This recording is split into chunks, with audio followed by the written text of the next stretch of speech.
नमस्कार, digital news 18 मध्ये आपणा सर्वांचे स्वागत। आपण आजची सर्वात महत्त्वाची बातमी बघत आहोत। महाराष्ट्रातून संजय राऊत यांना 15 दिवसाची कैद, ते प्रकरण पडले महागात।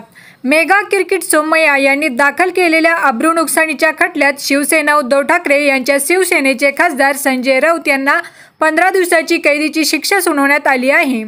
महाराष्ट्र महानगर दंडाधिकारी माझगाव यांनी शिवसेना युबीटी नेते संजय राऊत यांना भाजप नेते क्रिकेट सोमय्या यांच्या पत्नी डॉक्टर मेगा क्रिकेट या सोमय्या यांच्या तक्रारीवरून मानहानीच्या प्रकरणात दोषी ठरवले आहे। संजय राऊत यांना न्यायालयाने 15 दिवसाच्या कारावासाची आणि 25,000 रुपयांचा दंड ठोठावला असल्याची माहिती डॉक्टर मेगा क्रिकेट सोमय्या यांचे वकील विवेकानंद गुप्ता यांनी दिली आहे। 100 कोटीच्या घोटाळ्याचा आरोप। मीरा भाईदर येथे शौचालय बांधकाम प्रकरणी संजय राऊत यांनी क्रिकेट सोमय्या यांच्या पत्नी मेगा सोमय्या यांनी आरोप केले होते। या प्रकरणी 2022 मध्ये राऊत यांनी सोमय्या कुटुंबाशी संबंधित संस्थेने 100 कोटीचा टॉयलेट घोटाळा केल्याचे आरोप केले होते।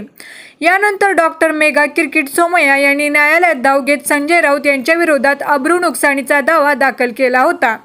तो दावा आता निकाली निघाला असून त्यानंतर राऊत यांना दोषी ठरवण्यात आले आहे।